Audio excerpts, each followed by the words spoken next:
Listo, estamos transmitiendo a la plataforma de Facebook desde aquí, desde la plataforma de Zoom. Y buenas noches, bienvenidos todos y todas a un miércoles más del Centro Astronómico Clavius de la Ibero. Pues estamos aquí llegando a la mitad del mes de septiembre, mes patrio, y pues siguiendo nuestro calendario de conferencias, hoy le damos la bienvenida a nuestro invitado, Braulio Guerra. Muchas gracias, Braulio, por estar Gracias. en este Por- espacio virtual. Nos encantaría tener conferencias presenciales, pero bueno, también sabemos que la virtualidad nos acerca de alguna manera también con los que no pueden estar presenciales acá en la Ciudad de México. Así es. Bueno, pues me da mucho gusto porque el tema de hoy es de particular interés en este tema multidisciplinar donde vamos a unir la parte astronómica con la parte legal del derecho y que es algo que pues cada vez lo estamos viendo menos alejado de la ciencia ficción. Ya tenemos por ahí planes de nuevamente tener misiones tripuladas a la Luna y bueno, pues esto va a ir avanzando y avanzando y yo creo que tenemos que poner atención a esos temas. Antes de darte la palabra, Braulio, Gracias. Gerardo, por favor. Sí, gracias Lore, muy buenas noches a todos y a todas que nos acompañan otra vez en otro miércoles del Centro Astronómico Clavius. Acuérdense, al final tendremos oportunidad, si Braulio nos lo permite, de tener una conversación con él, algunas preguntas, algunos comentarios pertinentes al tema del derecho espacial. Sabemos que Braulio pues trabaja en el Tribunal de Justicia y todo el mundo tiene preguntas de la reforma, pero hoy no vamos a hablar de la reforma, entonces por favor les pedimos que nos mantengamos en la cuestión del derecho espacial y ya después platicamos de la reforma. Pero bueno, también a quienes nos ven desde Facebook les damos la bienvenida, les mandamos un saludo y si al final tienen por ahí una pregunta o comentario, también en la sección de comentarios le vamos a dar lectura para que todo el mundo participe. Y bueno, les voy a leer brevemente una semblanza de la carrera del doctor Braulio Guerra Urbiola, quien es magistrado del Tribunal Superior de Justicia del Estado de Querétaro, en México. Cuenta con un doctorado en Derecho, maestría y diversas especialidades en el ramo académico. Fue presidente del Congreso en la 57ª legislatura del Estado y presidente de la Comisión de Planeación y Presupuesto y coordinador de su grupo parlamentario. En su carrera como legislador fue diputado federal y coordinador de la Comisión de Puntos Constitucionales del Congreso de la Unión. En el año 2020 y 2021 estudió un posgrado en astronomía en la Universidad Internacional de Valencia, en España, y practica la fotografía científica.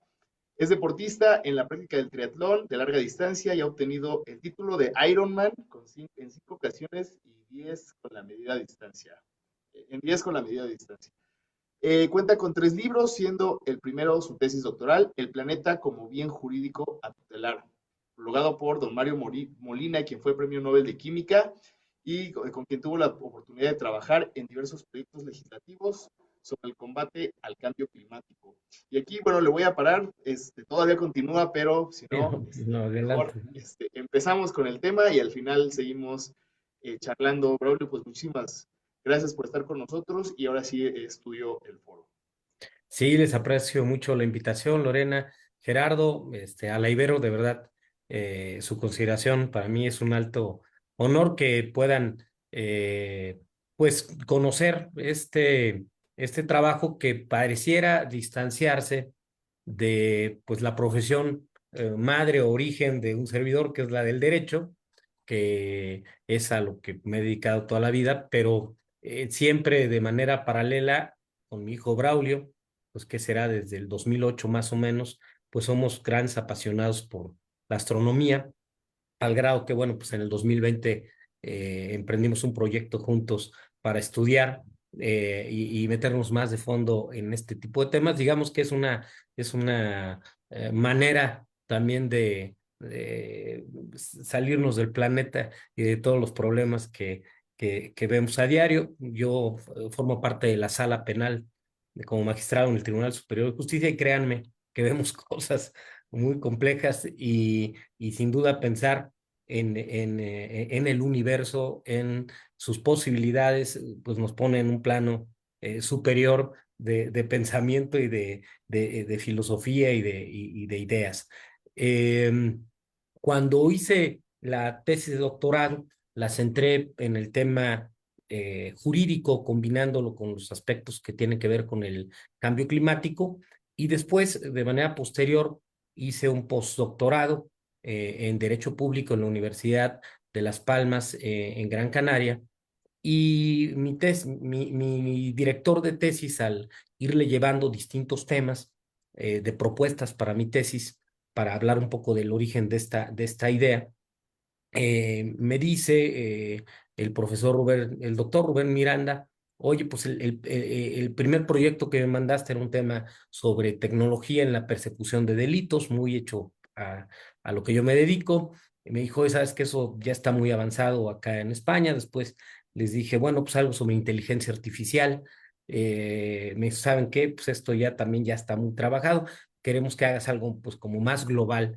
Y les dije: bueno, pues pues me voy a salir a algo más global, y creo que es una buena oportunidad para hacer una mezcla y combinar el trabajo pues jurídico, que es mi profesión, con esta pasión que tengo por la astronomía, por el universo, por la divulgación científica en esta materia.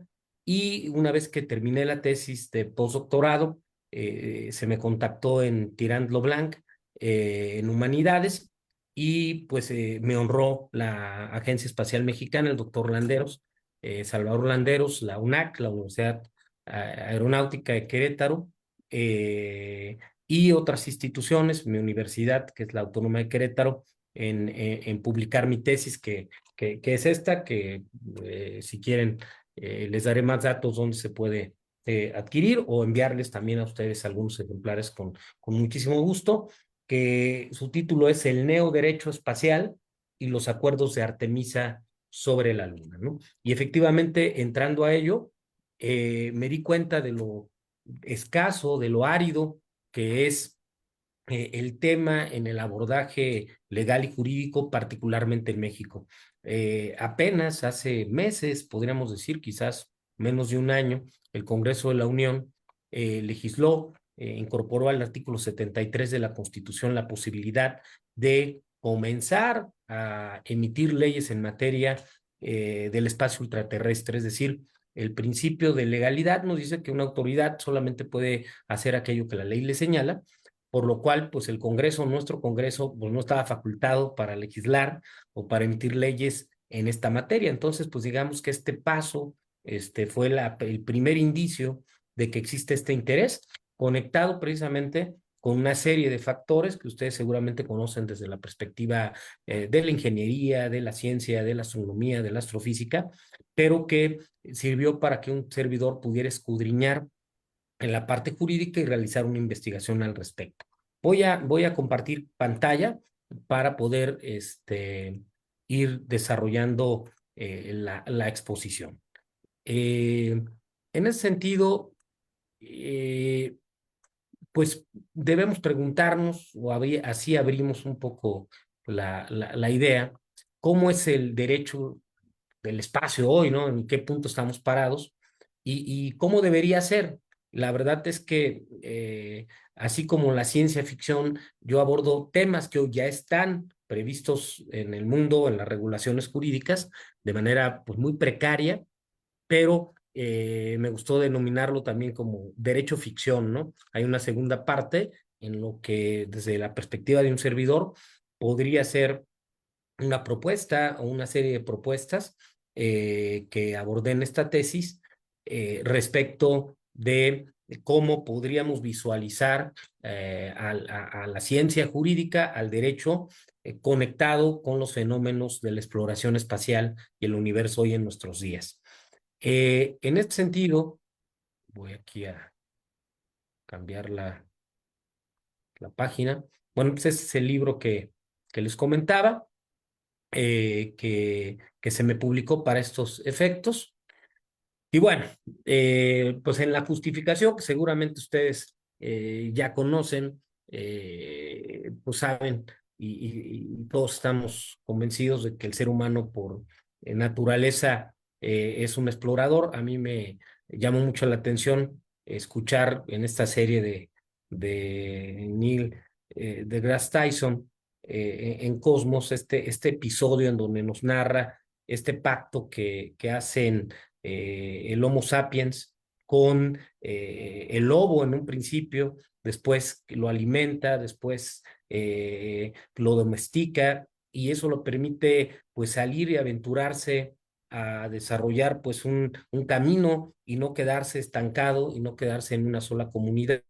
Y este espíritu de exploración, este espíritu de ir más allá, pues es seguramente uno de los factores, pudieran haber muchos, que nos hizo sobrevivir como especie, a diferencia de los neandertales, que pues según distintas perspectivas de los estudios en esta pues en materia, pues tenía más características de orden sedentario, es decir, desde nuestros orígenes está clarísimo que el ser humano tiene este espíritu de exploración, de ir más allá, de aventurarse, de rebasar fronteras, y esto ha sido fundamental para nuestra supervivencia como especie ya en la antigüedad y hoy seguramente en nuestros días, y así deberá ser y seguramente será en el futuro.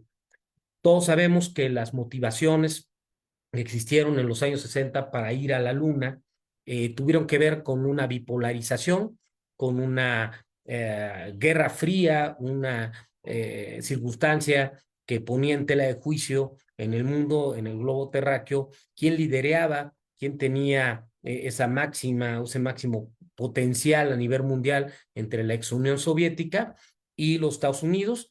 Y bueno, todos sabemos también que incluso los ingenieros de la NASA se sorprenden cuando escuchan a John F. Kennedy decir en su discurso, vamos a ir, we choose to go to the moon, vamos a la luna y lo vamos a hacer antes de que termine esta década.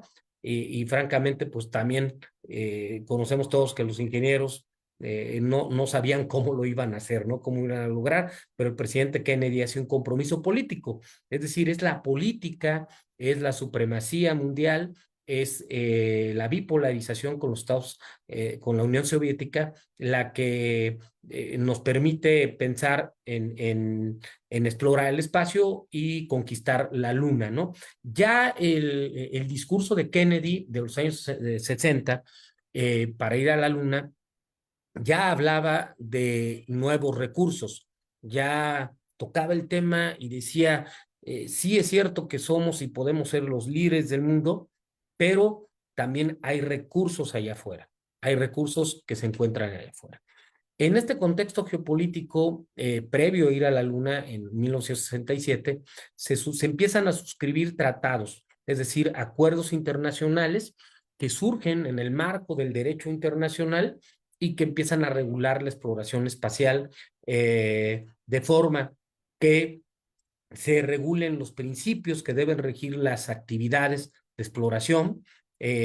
Incluso este tratado, el Tratado del Espacio del 67, nos habla de regir las actividades de los estados de exploración, utilización del espacio ultraterrestre, y llama la atención cómo termina el nombre del tratado. Dice, incluso la luna, y hoy sabemos, desde luego, pues que existen centenares de lunas, ¿no? Que rodean a Júpiter, a Saturno, a muchos otros planetas de nuestro sistema solar, y bueno, ya ni hablar de los exoplanetas, ¿no?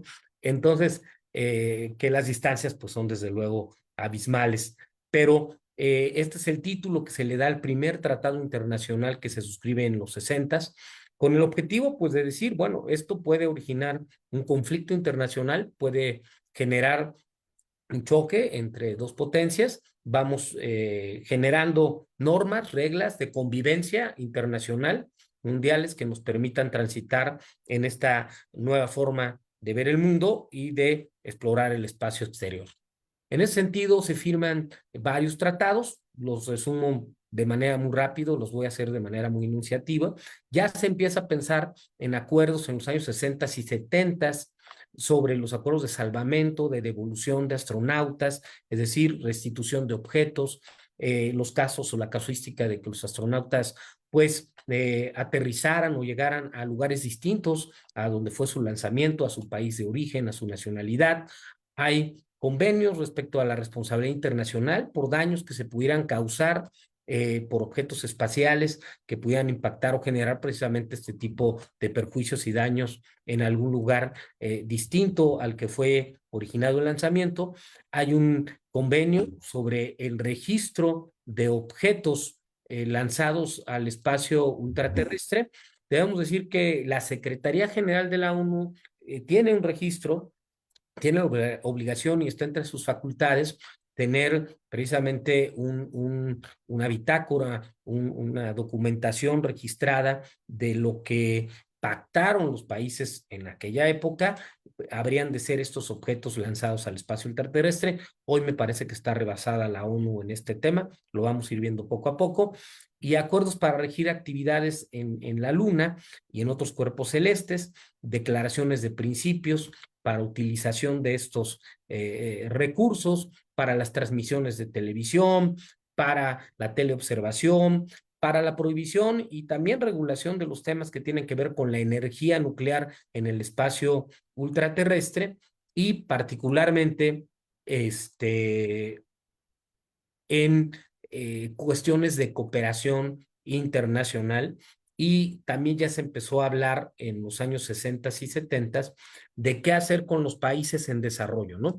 Lo que antes denominaban los países tercermundistas, que bueno, estábamos solamente a la expectativa, nada más observando, viendo, pero no participando. Hoy, pues, escasamente participamos los países en desarrollo, digámoslo así, o los países, por ejemplo, Latinoamérica, pues está alce, existen pues el interés y la creación de agencias espaciales, que desde luego pues, todavía no tienen la dimensión, sino de solamente participar, a veces de manera testimonial en los proyectos que tiene en este caso la Unión Europea, a partir de la Agencia Espacial Europea y también pues la NASA. Entonces, estos son 10 cuestiones que planteó los tratados, fueron 10 tratados internacionales, anquilosados, viejo, ¿cómo es el derecho del espacio? Es un derecho totalmente, es un paquidermo reumático, no sirve para lo que se está haciendo hoy.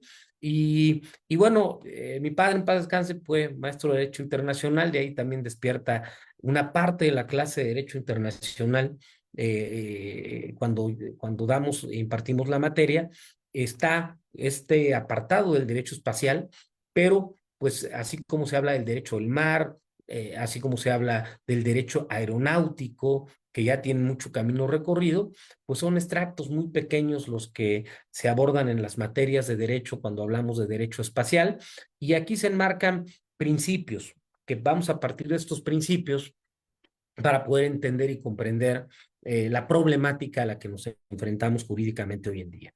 Primero, pues existe la libertad de exploración y de utilización, es decir, se consignan en el 67 estas libertades, la igualdad, que todo país tenía las mismas condiciones para empezar a desarrollarse en la industria, en la carrera espacial. El apartado C es muy importante. La no apropiación, es decir, el espacio ultraterrestre no es susceptible de apropiación, no es susceptible del ejercicio de soberanía o de propiedad privada o de propiedad atribuible como territorio. Es decir, no puede ser el territorio de un país, no puede ser parte de cualquier nación, sino que en este caso existe esta prohibición que se acuerda en los años 60 para que en el espacio, en la luna, en las lunas y en todos los objetos celestes y los astros, no se consigne este principio importantísimo de la no apropiación. Bueno, la utilización del espacio ultraterrestre, pues prohibiendo de alguna manera los temas bélicos, es decir, que debe ser utilizado solamente con finalidades pacíficas, que el espacio extraterrestre en la exploración espacial, el principio básico es que lo hagamos con fines pacíficos. El principio de imputabilidad, de responsabilidad, hay tratados de responsabilidad internacional por daños de diversa índole que pudieran ser causados por estos objetos que son lanzados al espacio y que después, bueno, pues pudieran reingresar en nuestra órbita o a la Tierra y generar los daños. Ya hablamos de esto. Hay un principio de cooperación, de asistencia recíproca en estas actividades y hay un principio de subordinación al derecho internacional. Es decir, quien manda respecto de todo ello, pues es el derecho internacional. Hay que decir que del derecho internacional, a diferencia del derecho doméstico, es decir, del derecho de cada país, pues es un derecho convencional, es decir, parte de la contratación, es decir, son contratos, son pactos, son convenciones internacionales, cartas, protocolos. En materia internacional, carta, protocolo, convención, tratado son sinónimos de acuerdo a la Convención de Viena de 1969, y bueno, pues está todo subordinado en un sistema de ordenamientos que implican que los tratados que se suscriben, se celebran, pues tienen una condición de ser obligatorios para los estados que lo hacen. En ese sentido, hacía yo la reflexión de que, bueno, pues pareciera que Carl Sagan, cada que vemos su imagen, su foto, su videos de él, es como si lo hubiéramos conocido o nos resulta familiar, como si hubiera sido un amigo nuestro. Sí, cuando realiza este ejercicio de convocar la multidisciplinariedad, pues precisamente como ustedes saben, integra a los físicos, pues, tenemos la astrofísica, la astronomía no puede sola, a la biología nace la astrobiología, así la geología, pero pues no se habla, ¿no? de la parte de las ciencias sociales, de la psicología, del derecho, de la economía, de la política, y prácticamente podemos decir que este concepto que es el astro iuris o el derecho espacial o de los astros, pues no es como muy considerado en los años 60, 70, 80, 90, queda un poco al margen en estos 10 tratados internacionales que se van haciendo viejos y que se van quedando incluso pues ya obsoletos. En ese sentido, pues el acceso al universo, yo lo he planteado en esta tesis, en este planteamiento como un derecho humano, es decir, incluso hay una libertad de tránsito por parte de todos los que formamos parte de este planeta como seres humanos y nosotros podemos transitar, desplazarnos, desde luego, a través de países, a través de fronteras, pues con las regulaciones internacionales que todos conocemos, aduanales o migratorias, pero existe un derecho humano a circular libremente en la Convención Americana de Derechos Humanos. Toda persona, dice, tiene derecho a salir de cualquier país, incluso el propio, y regresar a su país. Entonces, una reflexión que hacíamos, bueno, pues salir del país de manera horizontal o de manera vertical. Sabemos que para salir de manera vertical del país, pues requerimos tecnología, necesitamos inversión, necesitamos instrumentos y también una velocidad de 11.2 kilómetros por segundo para poder vencer la velocidad de escape de la Tierra. Es decir, el derecho está ahí, a abandonar, a dejar, a salir del planeta. No hay duda de ello como un derecho de acceso al universo. Quienes nos gusta y nos apasiona la astrofotografía, pues salimos, digamos, de alguna manera del planeta haciendo estas imágenes o ingresando a otros mundos a través de nuestras lentes y de nuestros telescopios. Pero bueno, físicamente, pues quienes han ejercido este derecho, pues aquellas naciones que han invertido y han puesto recursos importantes para esta materia. Recordemos, en 1969, la NASA tenía el 5% del presupuesto total de los Estados Unidos, ¿no? Y ahora tenemos el 0.5% del presupuesto de los Estados Unidos, es decir, 4.5% del presupuesto disminuyó.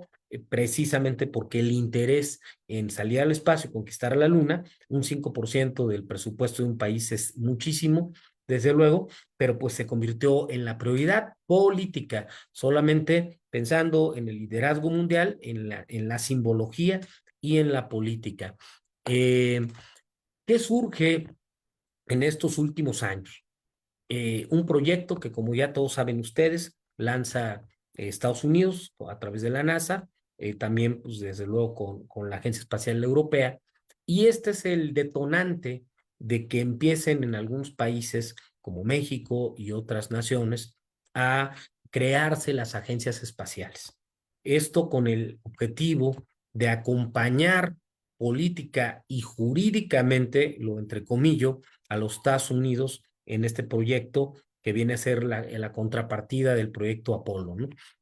Artemisa, para quienes nos gusta la astronomía, los temas espaciales, la divulgación científica, pues se trata de esta misión que, bueno, ya se lanzó, como todos también saben, pues la primera misión que solamente orbitó la Luna, vendrá la primera misión tripulada después de los años 70, del 72, en los próximos años, ya muy próximos, y después esta idea, pues que nos lleva al alunizaje, quizá de la primera, bueno, así se ha planteado, será así de la primera mujer que aluniza y quizá de la primera persona afroamericana, por así mencionarlo, decirlo, ¿no?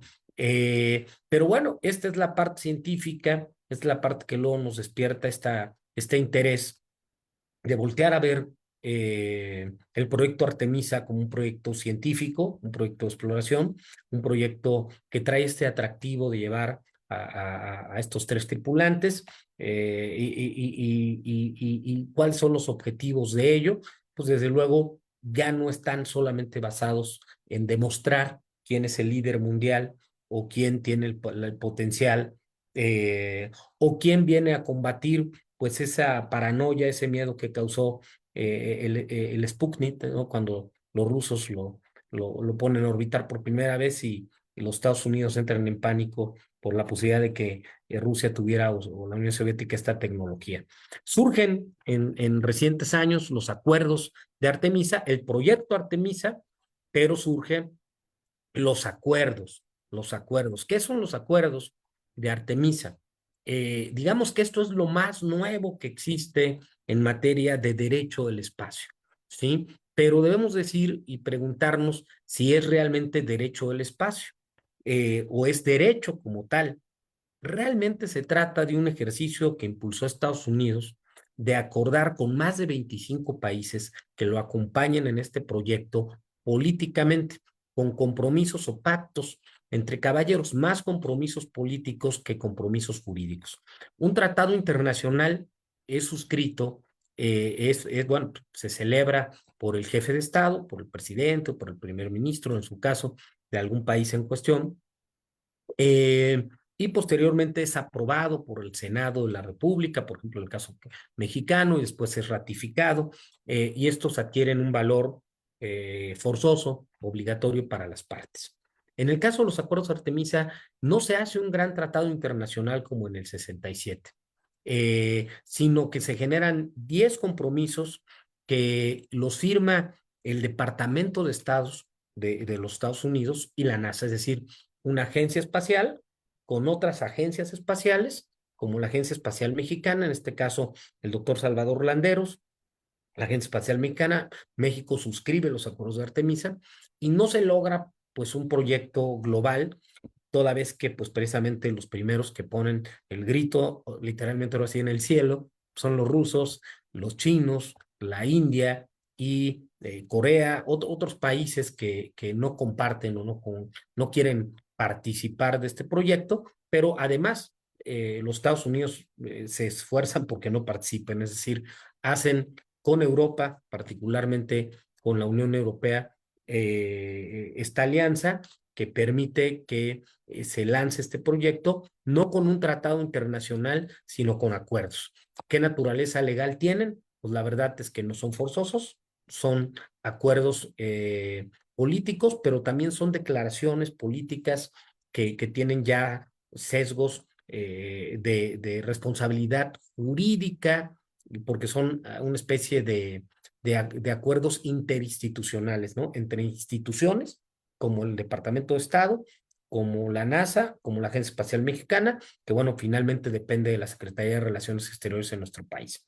Entonces, los acuerdos de Artemisa no son un tratado internacional, son acuerdos políticos, son acuerdos que tienen sesgos, rasgos, declaraciones unilaterales que nos dicen cómo vamos a ir otra vez a la Luna y cómo son estos acuerdos con los que vamos a regresar a la Luna entre estos más de 25 países ya que participan en ello, ¿no? Entonces, son 10 compromisos de Artemisa que vamos a analizar en un primer término de manera muy rápida. Primero, es aseverar que la cooperación internacional es importante. Se reafirma lo de los años 60 y 70, que es con fines pacíficos, y también se dice que de acuerdo y conforme al derecho internacional. El segundo compromiso también establece la idea de la transparencia, del intercambio científico, de información de conformidad a los tratados. Aquí mencionan al Tratado del Espacio Ultraterrestre del 67. Lo que sí vemos es que es una asimetría total en la práctica, porque los europeos, los estadounidenses, pues no particularmente están compartiendo o intercambiando pues la información técnico-científica con los países, particularmente latinoamericanos, ¿no? Es decir, sí han concentrado, desde luego, más esta idea del intercambio, del compromiso y la transparencia, los países que tienen una relevancia más elevada y más inversión en la exploración espacial. Establecer esfuerzos, se dice, para que tengamos estándares de interoperabilidad, es decir, que las operaciones y las infraestructuras estén coordinadas con estándares adecuados, es decir, que aquí se deriven otros acuerdos o subacuerdos para que existan estas operaciones entre quienes están desarrollando actividades en el espacio ultraterrestre. Un cuarto, establecer el compromiso para maximizar estos esfuerzos en la asistencia del personal que se encuentra en el espacio y las obligaciones de rescate y de retorno que ya se planteaban en 1968, es decir, es una reafirmación de lo que ya se dijo en 1968 respecto al rescate y del retorno y de la asistencia que existe tanto de aquellos seres humanos que estén en el espacio y que requieran pues ser rescatados por otro país que esté desarrollando o que se encuentre en condiciones de hacerlo en el espacio ultraterrestre. Bueno, entraremos a la parte de la iniciativa privada. Ustedes saben bien cómo Boeing no logra completar la misión ahora que se acopló a la Estación Espacial Internacional, estando varados los astronautas que tenían previsto el retorno, pero es prácticamente su competencia. SpaceX no es prácticamente Estados Unidos, SpaceX es como saben ustedes, una empresa, es el sector privado, que es un nuevo jugador en todo este asunto, que no estaba presente en los años 60 ni en los años 70. El nuevo jugador, la iniciativa privada, ¿no? Las transnacionales. Y bueno, pues ahí no es un Estado el que va al rescate, es una empresa la que va a proporcionar la proveeduría para ir, para regresar. Y bueno, pues vemos este momento por donde está atravesando Starlink, creo, con Boeing, que no logra este primer objetivo de competir con SpaceX. El quinto acuerdo son estas responsabilidades también respecto de los objetos que son lanzados al espacio, y se reafirma este compromiso de 1974. Es decir, no hay nada nuevo, hay responsabilidad internacional si se causa un daño en el espacio o en la Tierra. Ustedes saben que no hace mucho se tuvo una posibilidad de colisión con la Estación Espacial Internacional, por objetos, por desechos espaciales o por la operación mal coordinada pues, de algunos objetos que se encuentran en órbita espacial. El sexto es establecer el compromiso de compartir públicamente sus actividades, cualquier información, es decir, máxima publicidad a todo lo que estamos haciendo y libre intercambio de datos científicos. Pues también la asimetría que existe, la inversión en investigación, en el interés en el tema, pues es abismal y pues desde luego está casi monopolizada por la Agencia Espacial Europea y desde luego más aún por los Estados Unidos. Aquí viene y empieza algo medio interesante, o aquí empezamos a entrar a zonas ya un poco más escabrosas de estos acuerdos y habría que analizarlos con más calma y vamos a ir avanzando en esta reflexión. Incluir en el acuerdo, dice, un acuerdo, o sea, de aquí se debe derivar otro acuerdo para preservar el patrimonio en el espacio ultraterrestre. Dice, entendiéndose que los signatarios, voy a regresar, de este patrimonio, tienen precisamente este concepto de tener un patrimonio en donde aterrizan o donde alunizan en cualquier objeto que se encuentre en el espacio, tripulado o robotizado. A ver, sabemos del Curiosity, del Pathfinder, bueno, pues Marte, todas las misiones robóticas que ha tenido, pero también tripulados, artefactos, es decir, las naves, de acuerdo a este concepto, este compromiso, es que los lugares de aterrizaje, de alunizaje o donde se posen, serán declarados como patrimonio de esos países que signaron o que firmaron. Esto, pues ya rompe con el acuerdo, es inconvencional, es decir, viola la Convención de 1967 sobre el espacio ultraterrestre. La Real Academia Española nos habla de que patrimonio es un conjunto de bienes y derechos propios adquiridos por cualquier título. Aquí doy alguna definición. Y la propiedad, pues es el derecho o facultad de poseer algo o de poder disponer de ello dentro de los límites legales. Entonces hay una línea muy delgada entre patrimonio y propiedad. Entonces, aquí empezamos con un sesgo y con un giro que no concuerda. Yo platiqué de esto con el doctor Salvador Landero, director de la Agencia Espacial Mexicana. La Agencia Espacial Mexicana, el doctor Landero, sí hizo como una nota al margen de que México reconocía a la Convención de 1967, al Tratado del Espacio, y que pudieran existir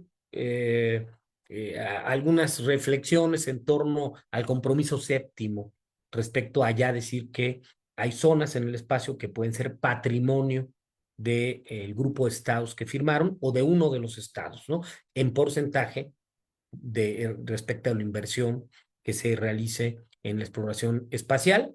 Entonces, este acuerdo 7, si ustedes googlean y busquen qué opina Vladimir Putin y qué opinan otros líderes que están más en esa zona, aliados más con Rusia, qué opinan de los acuerdos de Artemisa, y pues francamente hay ahí latente un conflicto, una posición antagónica, una posición discordante a este acuerdo particularmente que realizaron países latinoamericanos, Estados Unidos, Canadá y los países europeos.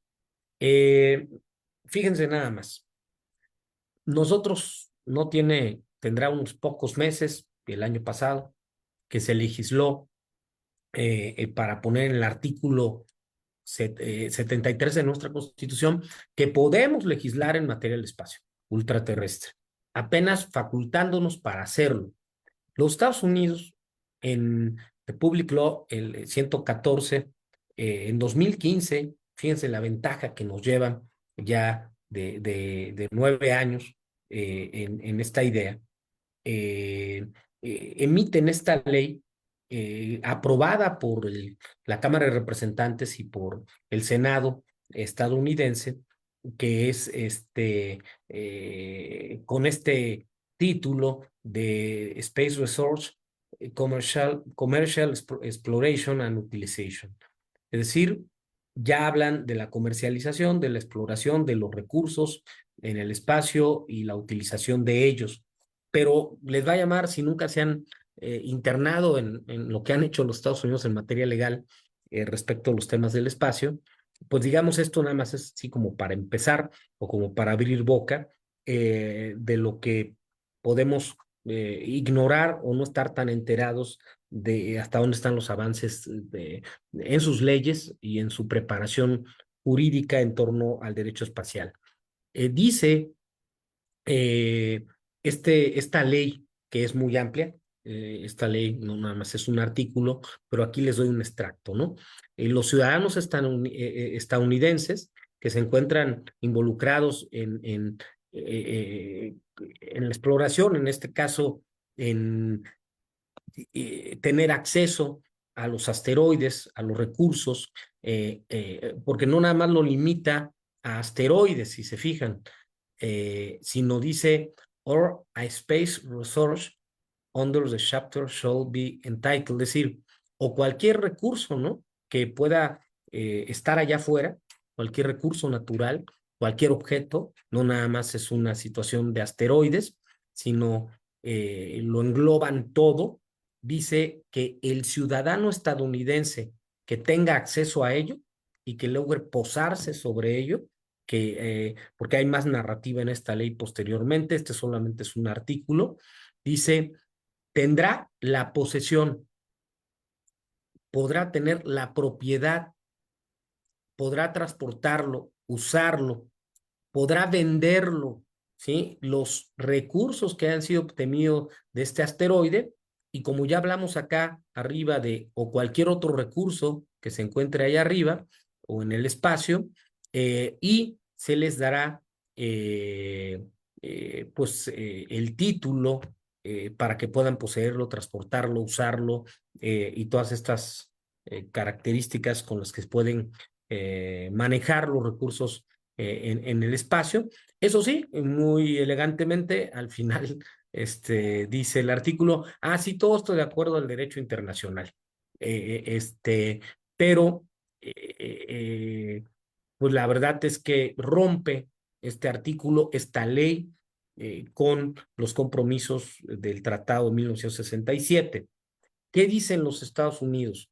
Ok, ¿por qué le está dando Estados Unidos a los ciudadanos americanos la propiedad, la posibilidad de vender, de transportar, de usar los recursos, los asteroides o los cuerpos celestes?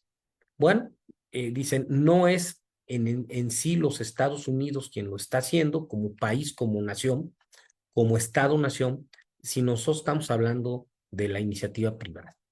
Y es una mascarada que desde luego no es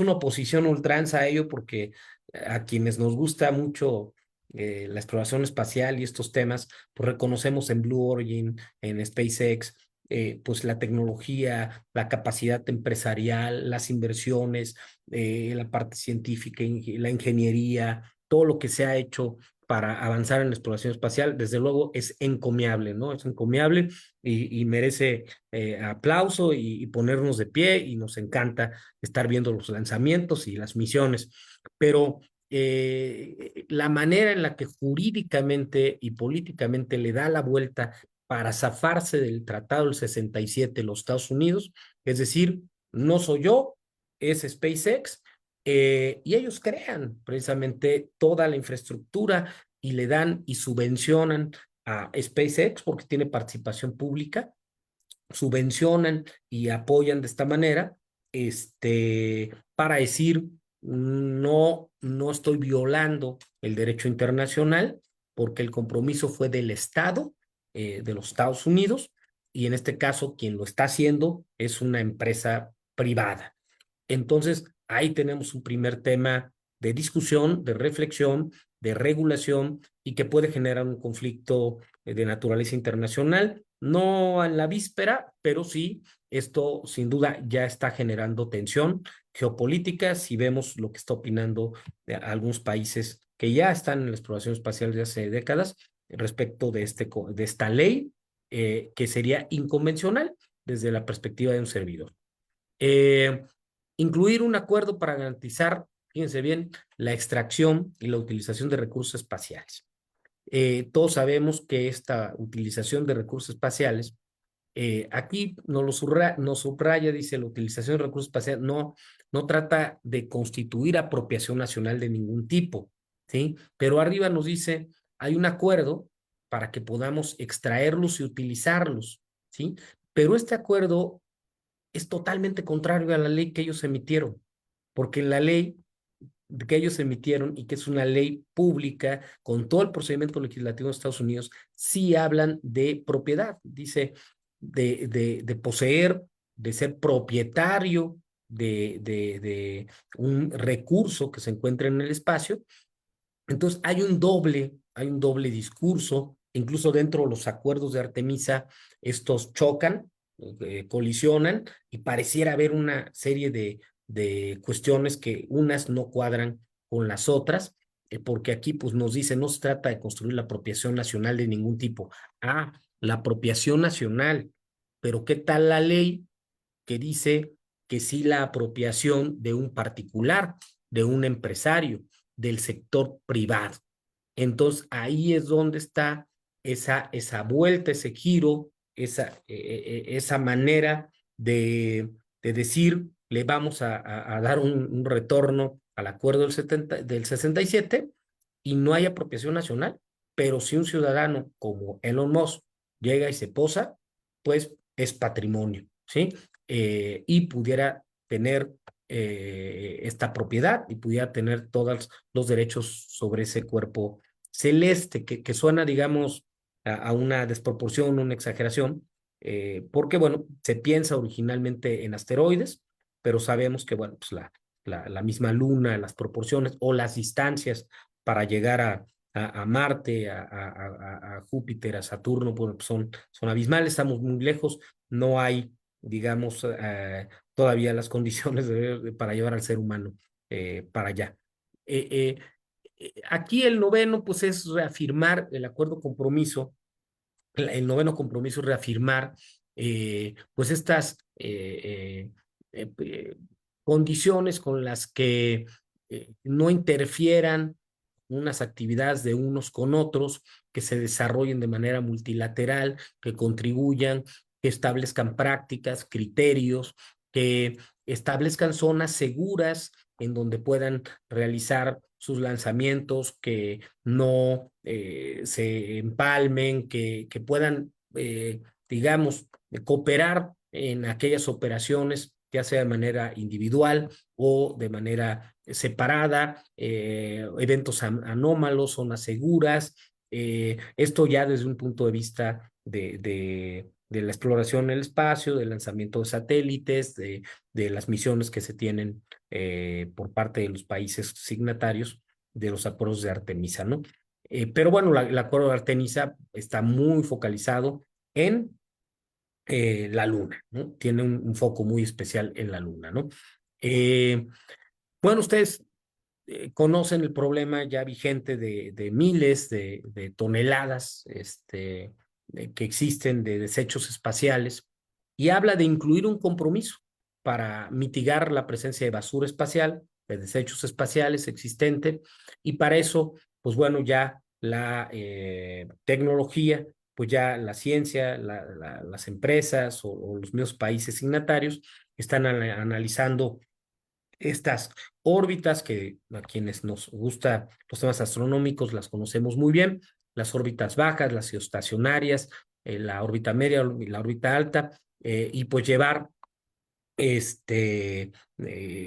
la basura espacial o cómo darle un tratamiento y sacarla de las órbitas bajas de la Tierra, y ya la ingeniería y la ciencia está buscando cómo se logra no solamente un compromiso, sino investigación, ciencia, inversión para poder trabajar en la basura espacial, más no obstante, todos sabemos que especialmente SpaceX, pues tiene una proclividad muy frecuente a estar ya manejándose con Starlink y con muchos más satélites que está lanzando al espacio para los temas de GPS o geolocalización o Internet en su caso, ¿no?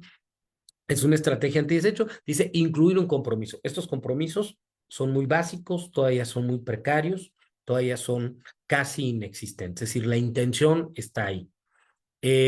La NASA son datos no tan actualizados, estamos hablando del 2022, imagínense, ¿sí? De lo que hablamos, ¿no? De la cantidad de objetos que se encuentran allá afuera, ¿sí? Aquí, por ejemplo, Gustavo Medina, investigador de la UNAM, hablaba todavía en aquel tiempo de 3,000 satélites. Bueno, pues ya Elon Musk ya supera estas cifras.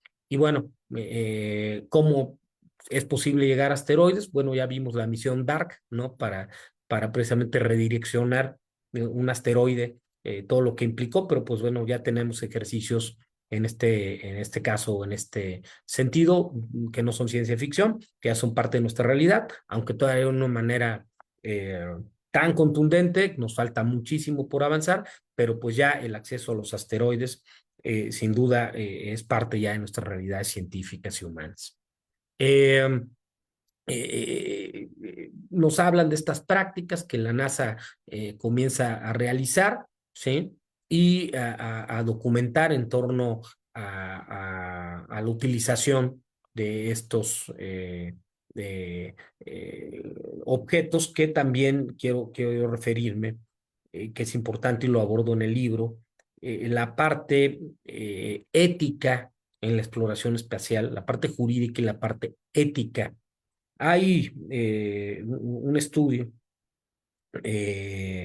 de universidades estadounidenses que pueden rastrear en el sentido de que el basalto y la lava, en una combinación determinada, de hecho lo expresan así, eh, es un experimento tan sencillo que se podría hacer en un laboratorio de un high school, dicen, súbitamente han generado esta mezcla de lava y de basalto, ARN, ¿sí?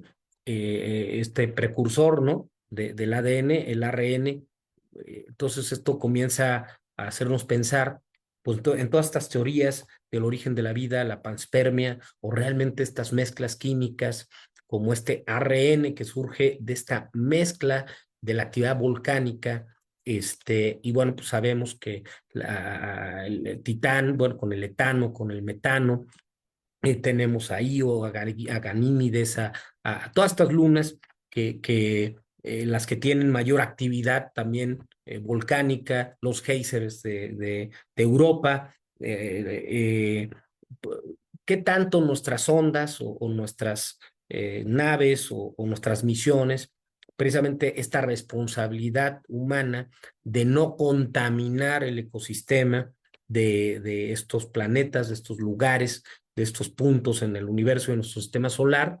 Entonces el ser humano requiere una enorme conciencia ética, no solamente para no contaminar, sino si nuestro planeta tiene 4,800 millones de años y el proceso de su formación, desde ser un planetesimal, un protoplaneta, hasta conformarse en un planeta y todo lo que significó su desarrollo para llegar a la evolución, a la vida, ya sea por panspermia o ya sea por este tipo de fenómenos de la sopa primordial o de la lava, con el basalto, hasta dónde nosotros estaríamos interrumpiendo un proceso así en otro mundo si no actuamos de manera responsable, ¿no? Desde luego un proceso que podría durar miles de millones de años, ¿no? Hay algunos trabajos en este sentido, hay algunas regulaciones en este sentido, ¿no? La ética y la bioética en la era espacial es un tema que es importante abordar. Aquí lo trato de graficar, no solamente lo jurídico, porque lo jurídico, lo legal, pues bueno, el derecho está lleno de sanciones, de penas, también el derecho le faltan estímulos, premios, en un sentido utilitarista, de acuerdo a Jeremy Bentham, ningún ser humano se mueve si no es por un premio, por un estímulo, por un castigo, por una sanción. Nos hace falta más estímulos en el derecho, pero bueno, el ser humano, aquí viene la pregunta, puede actuar éticamente independientemente de que haya derecho, regulaciones, sanciones, penalidades, sí o no. Bueno, pues ahí está la ética también como parte de la exploración espacial, ¿no?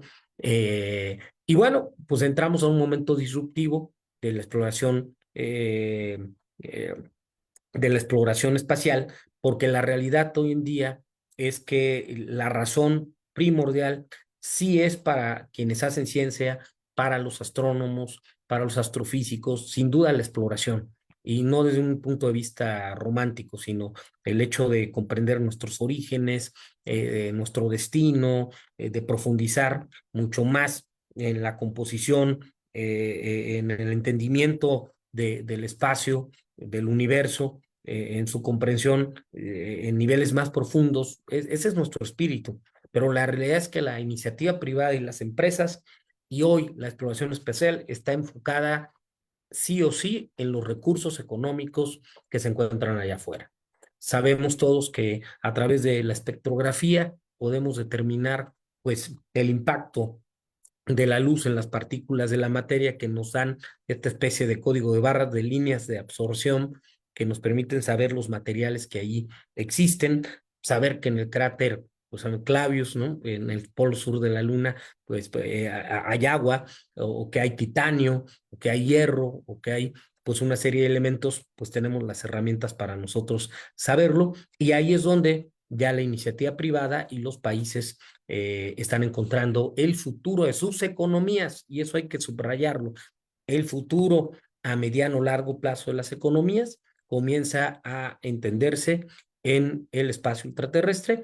Entonces nosotros estamos en esta parte científica, de exploración, de comprensión del universo, de entenderlo, pero bueno, ahí hay un factor que no lo criminalizo, no lo sentencio, porque pues, ahí están ayudando a que crezca la exploración espacial, pero la finalidad, la intención, la teleología, el fin, el objetivo es económico. Allá afuera hay dinero, hay recursos y queremos ir por esos recursos y por ese dinero, ¿no?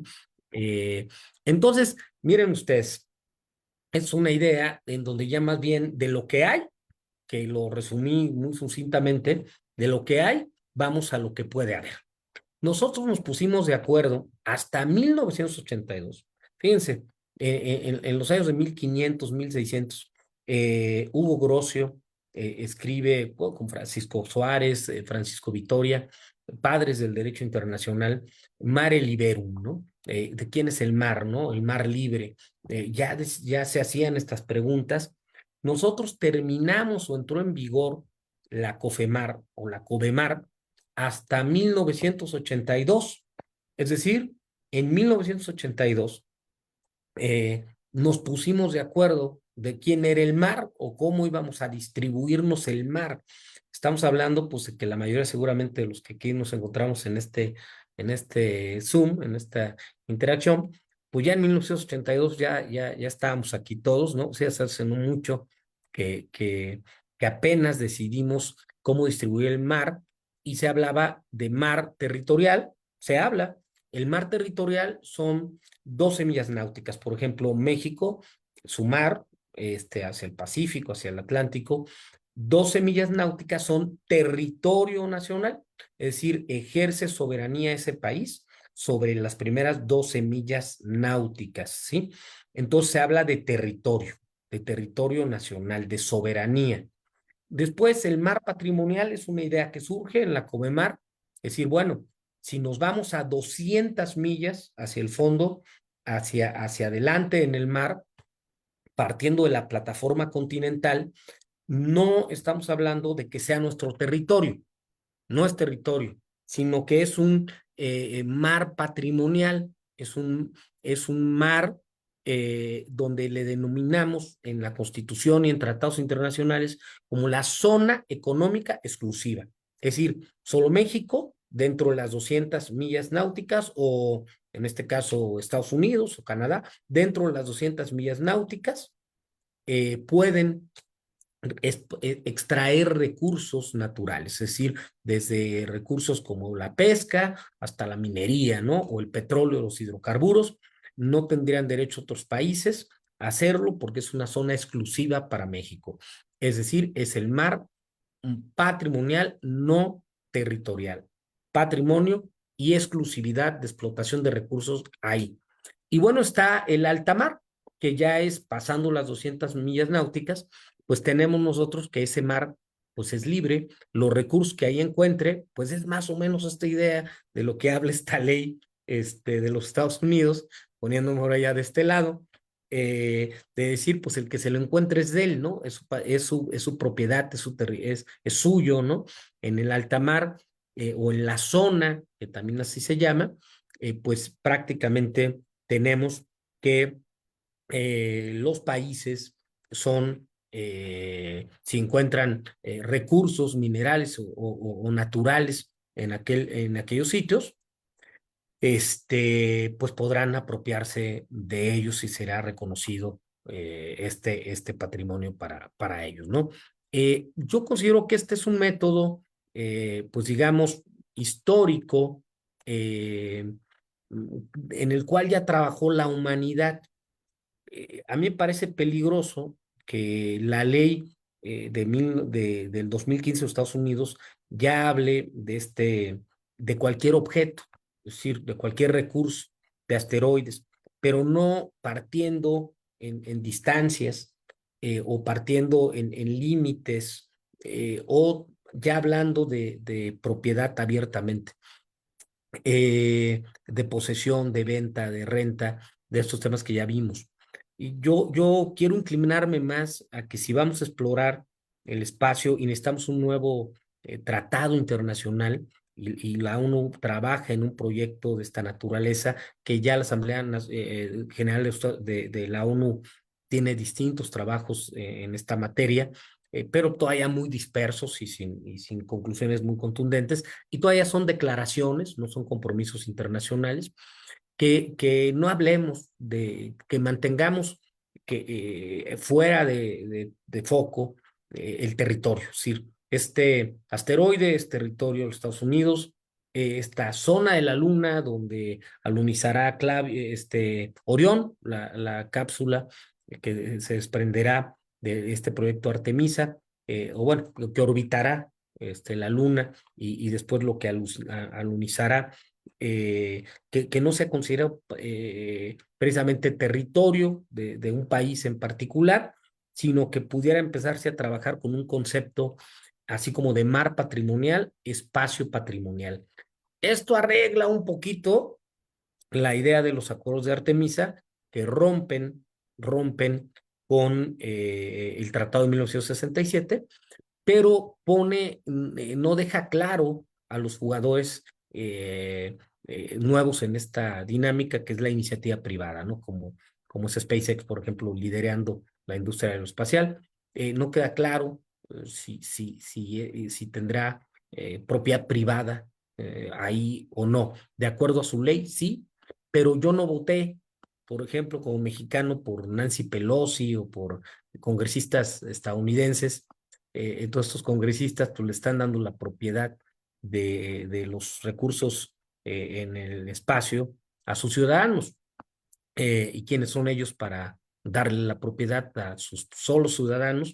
Pues hagámoslo nosotros también, ¿no? En México. Pero bueno, pues eso sería entrar un poco a la zona del absurdo, pero sí empezar ya a hablar de este tipo de conceptos, de este tipo de ejercicios que evitaron un conflicto internacional, que aportaron a la paz, que aportaron a la cooperación, a la colaboración entre los países y que lograron durante varias décadas hacerlo incluso de manera conjunta, como los rusos y los estadounidenses en sus misiones, que han habido muchas, en donde han cooperado y han participado de manera conjunta. Entonces, hablar no de territorio, sino hablar de el espacio patrimonial. Y bueno, a ver, pues el espacio profundo es de todos, ¿no? Ya sabemos cuánto se necesita para llegar a Próxima Centauri, Alfa Centauri, al siguiente sistema estelar. Ya ni hablamos de otras, de los años luz que tenemos, millones de años luz por delante, que son absolutamente inaccesibles para nosotros. Apenas, todavía ni salimos al patio, ¿no? Pero bueno, en este patio ya ahí hay muchos recursos. Uno de los recursos más importantes, ya lo saben ustedes, es el helio 3. El helio 3 se ha llegado a hablar que se encuentra en la Luna, que podría alimentar la energía de la humanidad, de la Tierra, por miles, miles de años. Hace ver, yo he leído algunos artículos, al petróleo como una malteada de chocolate, ¿no? Es decir, el helio 3 tiene un potencial enorme para desarrollar eh, la energía que necesita la humanidad, y esos recursos se encuentran ahí en la Luna, ¿no? Ya estamos peleándonos también por algo a lo que no teníamos acceso. La Antártida, hay un acuerdo parecido de 1959. Eh, ya está reivindicando y reclamando soberanía Chile, Argentina, Nueva Zelanda, Reino Unido, Francia y Noruega, y habíamos quedado que ahí nadie ejercía patrimonio ni tenían territorio, y ya existen reivindicaciones, ¿no? Voy a saltar esta parte: ¿cómo iniciarían los nuevos modelos?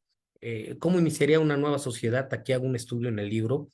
Hay dos visiones, una de John Rawls, que con justicia, con equidad o con libertades, ¿cómo serían las nuevas sociedades que comienzan a convivir en otros cuerpos celestes, en otros planetas? Esta convivencia, que no solamente se torna en un complejo psicológico, mental, el cautiverio, sino también cómo deben desarrollarse estos puntos de partida de nuevas sociedades que comiencen a convivir ya a partir de la siguiente década, ya, por ejemplo, ya en bases habitadas en la Luna, ¿no?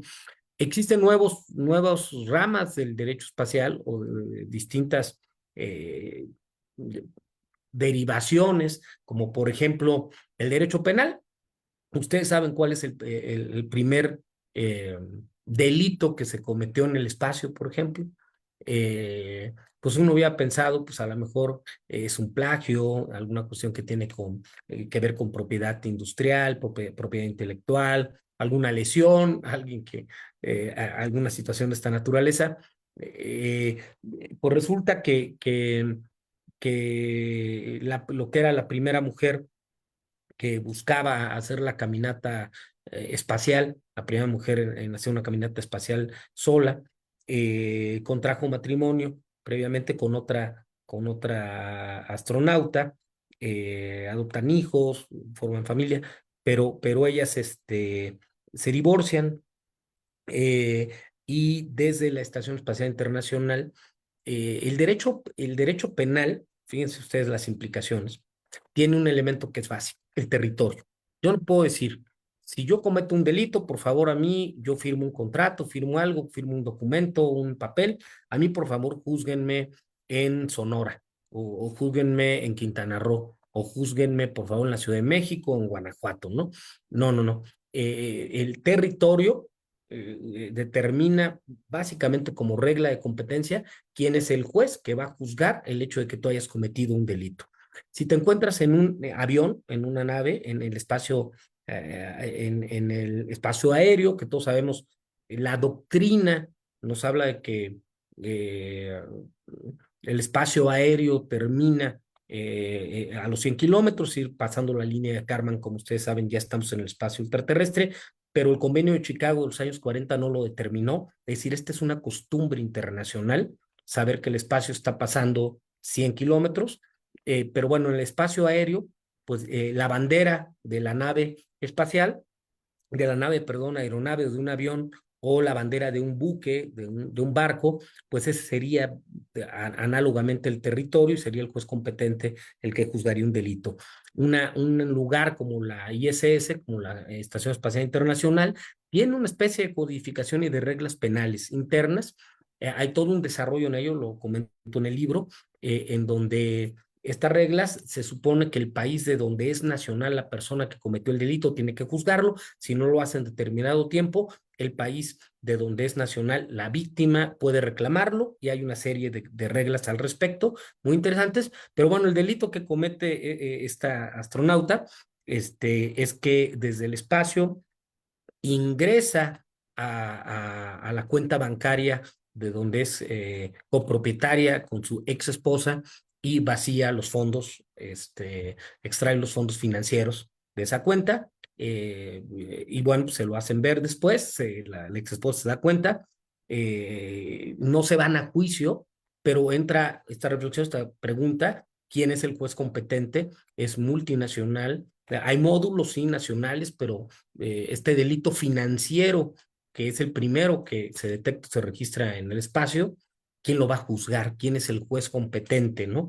Y también tú no puedes privatizar al derecho penal y pactar y decir si alguien lo hace, lo juzgan aquí o acá, a menos que haya un tribunal internacional para esta materia que se encargue de atender este tipo de asuntos y que sea expresamente el competente para juzgar delitos que se cometan en el espacio. Entonces nos lleva al derecho penal, al migratorio, al comercial, al laboral, al civil, y hablar de derechos humanos en el espacio.